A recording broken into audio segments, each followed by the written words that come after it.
আমি তো বোর্ড সভাপতি না জানলে তো খুব খারাপ কথা।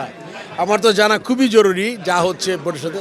আমার সাথে আসলে নাজমুল আমরা যখন সাউথ আফ্রিকা ট্যুর খেলছিলাম তখন আপনারা একবার পত্রিকায় দেখেছিলেন যে ও হয়তো আর ক্যাপ্টেন্সি করতে চায় না।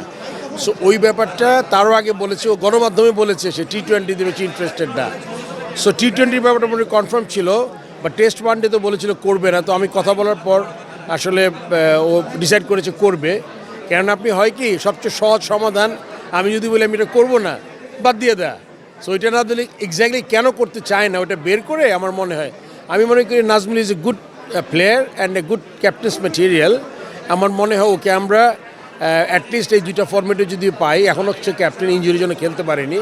আর আরেকটা বড় কথা, আমরা যেটা মানে ভাইস ক্যাপ্টেন এবার দায়িত্ব পালন করেছে, অত্যন্ত চমৎকার ক্যাপ্টেন্সি করেছে মিরাজ, খুব ইম্পর্টেন্ট একটা প্লেয়ার। বাট এখনও কিন্তু নাজমুল আমাদের ক্যাপ্টেন। আমার মনে হয় লিটনকে যখন আমরা ক্যাপ্টেন অ্যানাউন্স করলাম তখন কিন্তু এটা সবার জন্য সারপ্রাইজ ছিল, কারণ ব্যাটসম্যান ফর্মে নাই। কিন্তু আপনার দেখতে হবে, এইটাই তো আমাদের সাথে গণমাধ্যমের ডিফারেন্স। আমার মনে হয় চিন্তাটা আমার করতে হবে, আপনারা কী চিন্তা করেন তা না, আমার জন্য সবচেয়ে ভালো কোনটা। আমি দুইটা দিক করে চিন্তা করেছিলাম। একটা হলো গিয়ে যেহেতু আউট অফ ফর্ম, অনেক সময় আপনি যদি ওকে একটা কিছু এক্সট্রা ইনসেন্টিভ দেন সে ফর্মে ফিরতে পারে।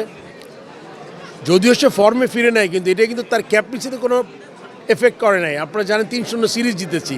সো অ্যাটলিস্ট আমরা এখন জানি যে হি ইজ কেপেবল। আর আমি সবসময় মনে করি ফর্মটা তো আপনার টেম্পোরারি।